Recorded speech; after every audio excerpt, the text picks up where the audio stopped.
I'm very grateful to Molly Olson and Heather Cavalier. Heather Cavalier especially has been involved with coordinating, getting these Ely Public School students to us here today, which involved getting a bus and pre-ordering lunches and coordinating who's going to speak and the presentation itself. And so thank you so much to Heather and to our speakers who are here today to tell us about their experience with the Writers Retreat. Come on up. Let's welcome them. Hello, everyone. I'm Heather Cavalier. I'm the middle school English teacher and I teach creative writing. So I have the pleasure of having these kids for 2.5 years in a row, which really gives me a lot of knowledge of their abilities, and to get to see them shine for 2.5 years is wonderful. These three have been in the program to go to Camp Atsokan. This will be their 3rd summer going. And these girls are all in high school, so they're no longer my students. And behind you, you can see that I brought a total of 14 girls today. These are 14 of the 16 that will come with us this summer for the trip. And so today's slideshow will tell you all about our experience, and we'll take turns telling you about how this all began and also what we do. Okay. So the clicker. Yes, you're going to want that.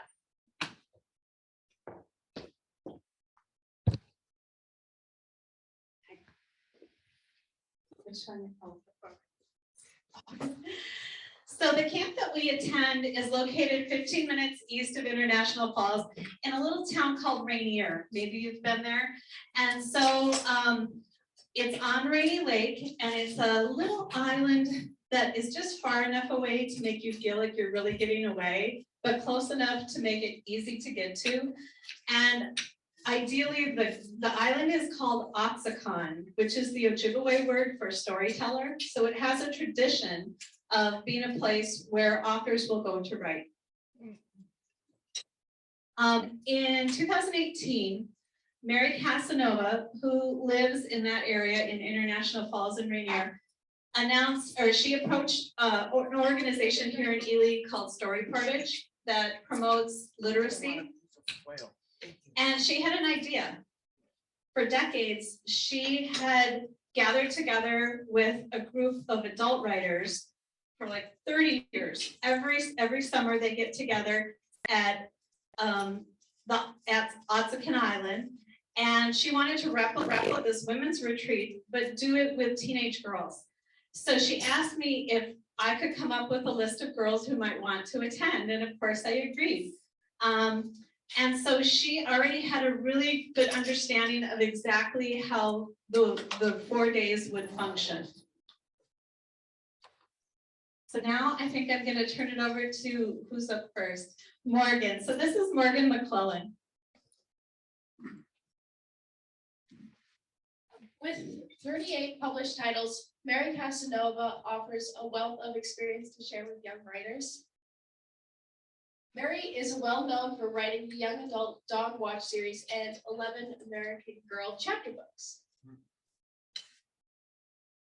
More recently, Mary published a trilogy set in the 1920s. In part, these historical fiction novels take place on Atsokan Island. The resort maintains its 1920s charm, and campers feel as if they're stepping back into time. Okay, so you're passing it on to Abby. This is Ely Johnson, and I just want to give a little aside here. One of the cabins actually has a trap door in it that's referenced in one of the novels. So the girls get to hands-on see how the island has inspired historical fiction. It's pretty neat. In June 2020, Mary's idea came to life. We brought 10 people to Atsokan Island for 4 nights. Having the whole island to ourselves, we were able to socially distance and meet outdoors for COVID precautions. The attendees enjoyed both solitude and fellowship. In the mornings, she met with each attendee individually to conference about writing. When not meeting, we spread out across the island to write, on porch swings, on the dock, in the historic lodge, or in nature. The afternoons were spent together as a whole group, sharing inspirations and learning new techniques. Our group meals were full of lively conversation and bonding laughter. In the evenings, we played improv games, found more time to write, and continued conversations around the campfire and the sauna. 5 days flew by in no time. So that was our first year. You can see Abby in the corner there. I love that picture. Math teacher Molly Olson and English teacher Heather Cavalier volunteered as chaperones and organizers. They provided meals, which the attendees helped prepare. In their downtime, they supervised the kids swimming, touring the lake by pontoon, and enjoying time together. It was such a success that we all asked to return the following summer. Mary decided it would be best to bring back everybody every year until they graduated from high school. Her goal was to make a positive, lasting impact on their lives. There's Juliet in the bottom corner.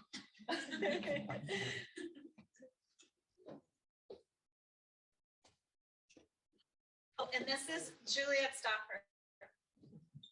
The summer of 2021, we increased to 14 campers. Mary suggested we invite another author to keep groups small.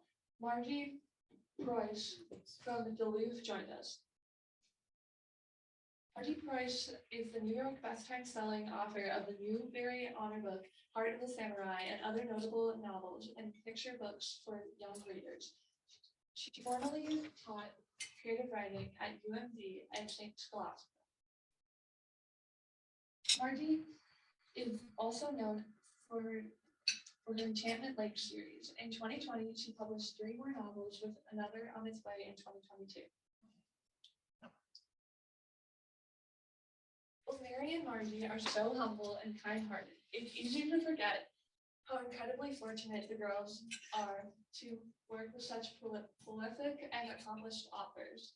In June of 2022, we plan to offer this opportunity to 20 total girls from Ely, and as well as 20 additional girls from other areas of northern Minnesota who will attend Camp Atsokan the following week. 7 of the original Ely girls are returning for their 3rd summer. When seeking applicants for this opportunity, we look for girls going into 9th through 12th grade who love storytelling. Many of them are academically driven and gifted. But it's that spark of creativity that drives our decision most. Is this fine? Yeah. Okay. Okay, so I just wanted to add that I should have updated the slide. We currently have 16 girls from Ely going and 17 from International Falls. Our goal is 20, and we're still working on getting some applicants. We try to make it so that all the girls are fully funded through grant writing. I think this speaks to this. So the girls walk away from this retreat with a renewed energy to follow their dreams. The skill to both take and give constructive criticism, and a supportive sisterhood of fellow writers. As a teacher, I was fortunate enough to have all these girls for 3 years, as I said before. And but there are limitations to what a classroom can offer. The magic of bringing them to the island helps them escape their distractions and realize their potential is marvelous. For them to write not for an assignment and not for a teacher, but for themselves is life-changing. They find their voice when they're there. And it's a beautiful place too. So the cost for camp is around $800, which includes transportation. There's a really minimal fee that both authors charge. Essentially, they charge us for the 4 days what they would charge for 1 hour going to a school. It's pretty incredible how they volunteered, essentially. We rent the entire island. Molly and I make the meals, but we have to purchase all the groceries. And let's see, so that's all included in the estimate. The 2 chaperone teachers are unpaid volunteers. We just love going. And our hope is to make this an incredible experience, but have it be cost-free for participants. So we've been fundraising, grant writing, and doing all kinds of things to get donations. The Anne Bancroft Foundation has been providing these girls $500 for their first trip. That group has promised $500 for each girl, only on their first round. And so some of these girls, it's their 3rd turn going. Rotary generously donated $800 for a full scholarship this year. So we're really grateful for that. So thank you for letting us share our experience with you. And if you're able to help us continue this opportunity, we have our contact information. We recently changed fiscal agents. We felt like we were getting too big for story portage. Having up to 40 participants put the cost above what story portage's umbrella could handle for our fiscal agency. So we have now moved to the Bacchus Arts Center, which is in International Falls. And they're our new fiscal agent to helping us make this a permanent experience for girls in the Northland. And we're drawing from any girls in the northern part of Minnesota. We're looking especially to promote rural writers. So Mary Cassanova throughout the year does all kinds of writing workshops and offers this to girls outside of International Falls and outside of Ely who live in rural areas. So I think we have a total of 5 additional girls joining us that will kind of be mixed in with these groups that know each other, and that will make it, I think, a little more fun too. So we have some other links with all kinds of more information if you're curious, and I think this will be shared out maybe. So, yeah. Does anyone have a question? Of course. Yes.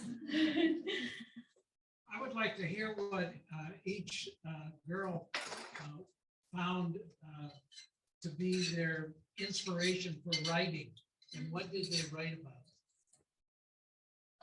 I've been writing a book series since I was in like 8th grade, and I've always been really inspired by fairy tales. So when I got to the camp, it was just really nice to just have like 5 days to just take off of work and just be able to write and not worry about anything. But also, when you just look around the island, you find random things that will just spark creativity. You'll see like a path, and you're like, that could be a board game or something, or just something random. And I don't know, the island just really makes your creativity just flow, and it's really amazing. I found the most magic, I guess, in my peers and my friends that were on the island with me. And I also took the setting of the island for a couple of my short stories. And so that was just a really great thing to all be able to write a piece kind of together. I wrote about like a shrew I saw on the first night in like a poem, and another one I like usually like write about like a rock shore that I see there sometimes. Other questions? How did you go about, were you participating in the fundraising, and what else did you do for fundraising in addition to securing grants and donors, individual donors? We did a lot of brat sales, and we also sell chocolate, and we sell chocolate a lot. It's very good. I'll say, I bought a lot. So yeah, we sell chocolate and we sell brats, and it's just, yeah.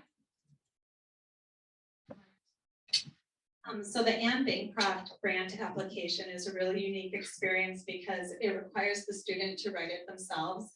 And to me, it's such an intuitive process that to have these girls go through it and know that they have the ability to grant write is worth it in and of itself.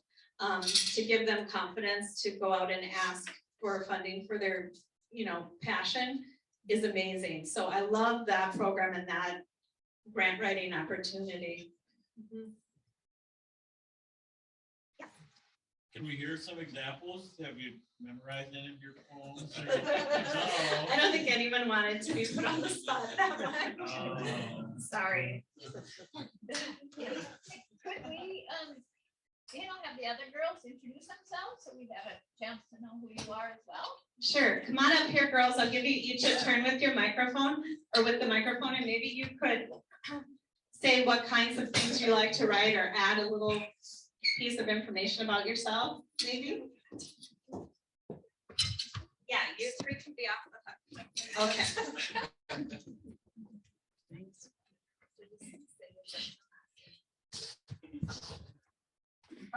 My name's Morgan Lassie, and I usually write short stories, but I'm starting to write one story, and I just love writing, and yeah.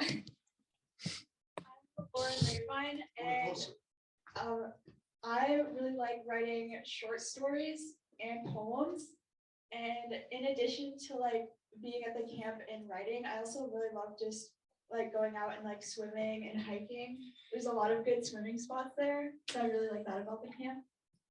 You're welcome to start coming up more in front of the screen too, if you'd like to be more central now that the Zoom is done. My name Or is the Sylvia PowerPoint. Schock. I enjoy writing off drawings I've done or just from my imagination from old stories I know. Sylvia's our expert on character names. You can kind of briefly explain a character to her and she'll come up with a unique name that is honestly like made up. Me and Sylvia have a whole character name. It's incredible. So it's fun to just hear them in their free time talk about like, oh, what about this character? What about this one? You should. I'm Maggie Better, and I do like short stories based on true crime things, and so I have a bunch of them based off the island. Yeah. My name is Chloe Ann Writings. I like to write poems and short stories, and I like to illustrate and name my own characters. I'm Isla Harding, and I just enjoy creative writing. We missed your name there. Isla Harding. Okay. My name is Natalie Johnson, and this will be my first year at camp, but I really like writing sci-fi, like aliens, so I'm kind of hoping that the woods would be like a really cool place at the island. My name is Chantel Writings, and it's also my first year, and I like short stories and poems. My name is Emily Bialik. My first year at camp, and I'm not really like I'm wanting to get into writing, so I took this camp so I can learn more about writing and poems and books and stuff.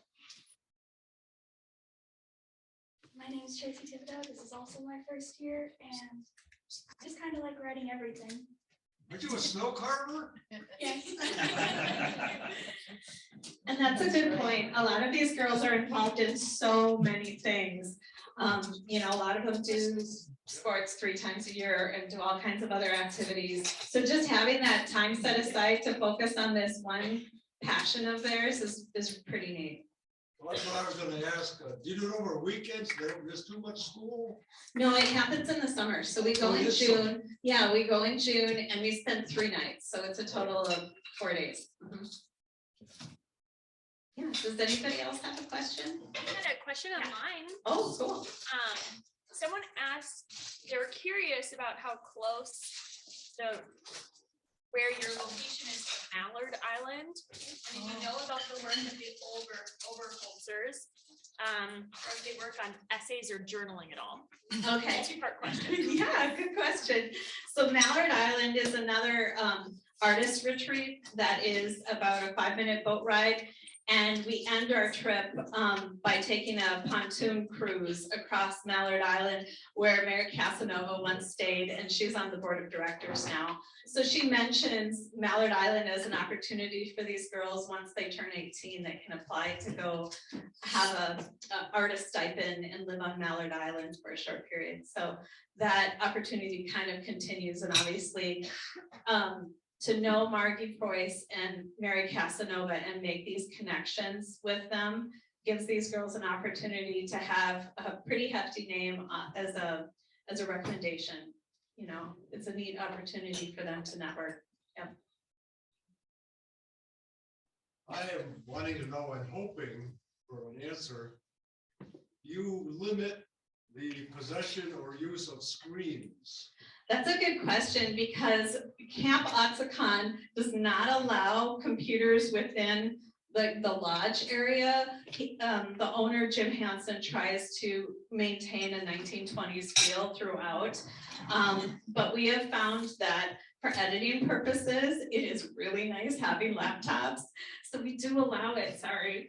And we have a printer, and then Margie Preuss has a hearing disability, so she also likes to see things in print when the girls are reading them aloud. So to get around that, it's really been helpful to have technology. So you just can't always buck technology. But I've found that they're so busy doing other things, I don't have to take their phones away from them. But I'm also a mom, so I don't mind taking phones if I have to. We had a question through the Zoom about whether or not you have any systems in place to provide year-round contact with local authors, since there are so many. Yeah, that's a good point. We've thought of expanding this, and I think that it will be in flux over the next 10 years. Bringing on Margie was just a fluke. Mary Cassanova came to me and said, gosh, we have 14 girls. That's a lot. You know, I'd like to keep the ratio lower. Maybe my friend could come. I said, sure. Who's your friend? Oh, Margie Preuss. Okay. Margie's really impressive. So I don't know. And we've talked about, should we include boys? What, you know, should we expand this? Should we, I don't know. So this is just the 3rd year, but I think it's gonna last. And I think, you know, so right now we're doing 2 sessions. So I've committed to being there for 10 days straight and helping both groups kind of get settled. And we have a wonderful group from I Falls that's supporting those girls as well. So I think it's a neat program. Yeah. I have a Go ahead. Go ahead. Well, I'm curious if you have a chance to do creative work when you're there, and if you have creative work, what kind of work do you do? What's really interesting is that I step away from that role as teacher, and I don't even attend their sessions. I attend like their celebratory ending sessions where they stand up and read final pieces, but I really leave them alone for that. And I view my role as being there for support. And so I'm kind of hustling, making meals happen, honestly. But I do enjoy the island and the creativity of it. It gives me the opportunity to do some fun things that I couldn't do in the classroom. But I would say I'm primarily there for them. I do bring a paperback every now and then and sit on the beach and read in my downtime. But I'm not much of a writer. I find creating curriculum is enough for me. I really enjoy creating, like really exciting projects for students to do. Yes. Well, as a former teacher and a parent, I think it's really wonderful that it's all girls, and I would want to see that be different. But I am curious if any boys have expressed interest. We have had a couple of boys who say, hey now, why can't I go? And we've considered it multiple times and talked about that. And I feel like Mary and I were both in agreement that these girls get to just be unguarded a little bit. So I don't know, and maybe I'm old fashioned, but I feel like they get to be girls again and not necessarily have the pressure of flirtation. There was, oh my gosh, so last year there was a boy who came to the island to come, what was it, fix a boat, and it was just, no. Because all of a sudden there was talk of getting his phone number. So, there's that. We had another Zoom question asking, do you have a ballpark figure of how much money is remaining yet to raise for this cycle? We're waiting to hear from a grant, which will cover all of our costs if we can get it. Otherwise, I feel like we're, it's hard to say with the international girls because that is still being developed. But for our Ely group, I think we're well funded this year and we'll meet our goal after we have our burger and brat sale in June at Subs. So. I think we'll be okay. Who is what's the granting organization? Arrowhead Regional Arts. We wrote a grant for what is the title of it? I think Arts and Education. And so that deadline was just last Friday. So we submitted a grant application for that. And that would get us funded in a way that would allow us to have a positive bank balance throughout the year and fund some other ways to make money. You have to have money to make money. So being able to purchase things. We've tried a variety of fundraisers. We sold t-shirts at the front porch for a while. Gosh, we've tried just about everything. And I feel like we're starting to get some systems in place. Yeah. What are the ages again of what grades? So some of the girls are in 7th grade going into 8th. And then we also we've decided that once girls graduate, that they should probably be out of the program, but we did make an exception this year where Molly Olson's daughter, Cora Olson's going to come back and kind of work as a somewhat camp counselor. So we decided to create that position this year and maybe allow one of the girls to come back as an older, already high school graduate to kind of participate and inspire and have more of an experience. So. Yeah. And then the second question, is there a male teacher who might be interested in doing a boys, separate? I've thought about this. So I don't know if you're familiar with ECR, but there's a wonderful person this year named Ryan, and I've thought of talking him into it. Now I'm announcing it to everybody, so I guess I better ask him. But I think just the growing pains of trying to double our group from 14 last year to twice as many this year is enough for now. Yeah. Yeah. But I think there's an opportunity because the location exists, but then I would feel like bringing in some male authors would be nice. And it's certainly the structure's there. That's what I love is Mary Cassanova has this down to a formula because she's done it for for 30 years. Yep. Writing for yourself is good, but have you had any thoughts of publishing any of their work so that maybe a weekly column in the local paper? Holy cow, would, that's precious. But you're right, we were talking last year about maybe having a publication or a collection to at least commemorate the year and have something these girls could revisit. And we haven't taken that step yet, but it's not a bad idea. And they write such a variety of work. And I think one of the lovely things about this program is that Camp Atsokan is a safe place to share your writing without having it be put out there for all the world to see. So that's one of the, I think, comforting experiences that they have. The publication isn't necessarily the goal. Any other questions? Keep up the good work. Thank you. Yeah, thank you so much for everything you do.